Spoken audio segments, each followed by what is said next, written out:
Pick up almost any smartphone on Earth, even one with a different logo on the back, and there's a real chance a small component deep inside it, the display, the memory chip, or the processor, was actually made by Samsung. You didn't buy a Samsung product. You bought a product that couldn't exist without Samsung anyway. That's the version of Samsung's power most people never think about. Not the phones with the name on the front. The parts hiding inside everyone else's phones, screens, and computers, quietly making the company more essential to the global economy than its own consumer brand lets on. To understand how Samsung got here, you have to go back to something almost comically unglamorous. A small trading company founded in 1938, selling dried fish, noodles, and produce out of a provincial Korean city. For its first few decades, Samsung had nothing to do with electronics at all. The turning point came when the company, under South Korea's government-backed industrial strategy of the 1960s and 70s, began pivoting toward manufacturing, first textiles and simple goods, then electronics, then critically semiconductors. That last shift is the one that quietly changed everything. Economist Michael Porter, who has studied competitive industrial strategy, has noted that entering the semiconductor business in the early 1980s was an enormous, high-risk bet for a company with no prior chip-making experience competing against established American and Japanese giants. Samsung lost money on memory chips for years before the bet paid off. Paid off spectacularly. Here's the part most consumers never see. Samsung isn't just a company that makes Galaxy phones and televisions. It's one of the largest suppliers of memory chips and display panels to the entire global electronics industry, including to its most direct consumer competitors. Apple, Samsung's biggest smartphone rival, has for years relied on Samsung-manufactured components inside iPhones, a relationship analysts have described as competition. A company simultaneously your fiercest competitor on store shelves and your essential supplier in the factory. Picture that concretely. When you buy a rival phone specifically to avoid Samsung, there's a real possibility Samsung still profits from that exact purchase. This is where the global chip war enters the picture, and it's not a metaphor. Semiconductors have become one of the most geopolitically contested resources on Earth, essential to everything from smartphones to cars to artificial intelligence systems to military hardware. Analyst Chris Miller, who has written extensively on chip geopolitics, has described modern semiconductor supply chains as a source of genuine national leverage, concentrated in a small handful of companies and countries capable of producing the most advanced chips at scale. Samsung, alongside Taiwan's TSMC, sits at the very center of that short list, which means decisions made inside Samsung's fabrication plants can ripple through the strategic calculations of governments thousands of miles away.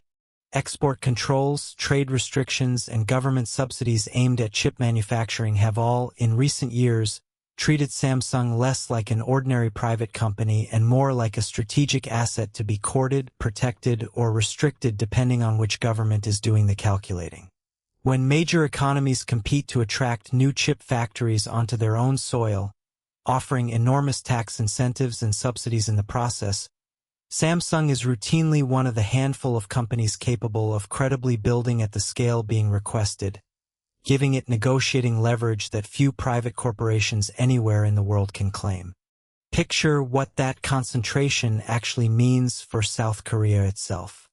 Samsung's various businesses combined have, in peak years, accounted for a share of the country's entire gross domestic product large enough that economists half-jokingly refer to the country as the Republic of Samsung. Samsung Electronics alone represents a significant share of the total value of the Korean stock market, meaning the retirement savings and pension funds of millions of ordinary Koreans are directly tied to the fortunes of a single company's chip and phone divisions. Here's the counterintuitive twist worth sitting with, because it complicates any simple story of triumphant success. That concentration comes with real, documented risk.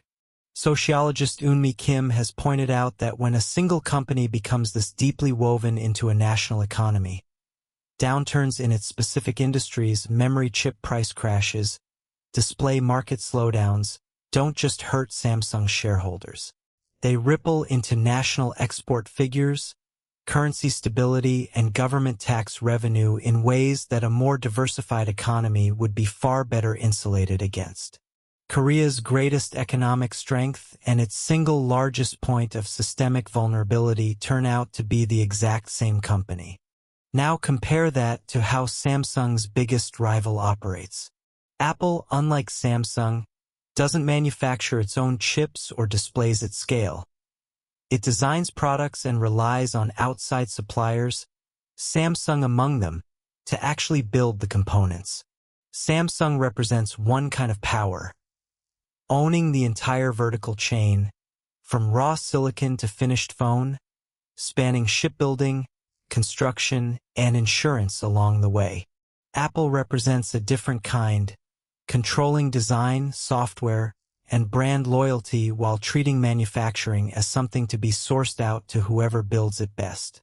Neither model is simply superior.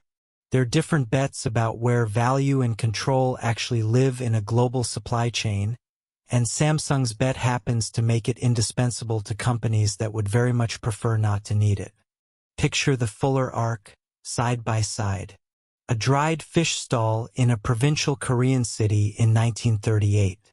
A company placing a desperate, money-losing bet on chip manufacturing in the early 1980s. A rival smartphone maker quietly ordering millions of Samsung-made displays for products explicitly marketed as Samsung's competition. A Korean pension fund manager, decades later, watching a single company's chip division earnings determine whether millions of retirees will have a comfortable year or a difficult one. Each piece connects back to the same underlying reality. Samsung stopped being simply a brand you choose to buy or avoid, and became infrastructure you depend on either way. So is Samsung too big to fail? Here's the honest answer. For South Korea specifically, functionally, yes, in the sense that a serious collapse would be catastrophic enough that the government has strong incentives to prevent it regardless of political party or ordinary market discipline.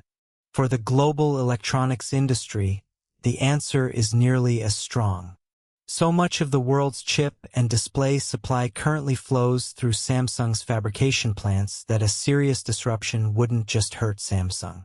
It would ripple through phones, laptops, cars, and data centers everywhere, made by companies that publicly compete with Samsung every single day. You started this picking up a random smartphone, unaware of what might be hiding inside it. Now you know Samsung's real power was never really about which phone has its logo on the back. It's about how much of the rest of the world's technology quietly can't function without something Samsung built first.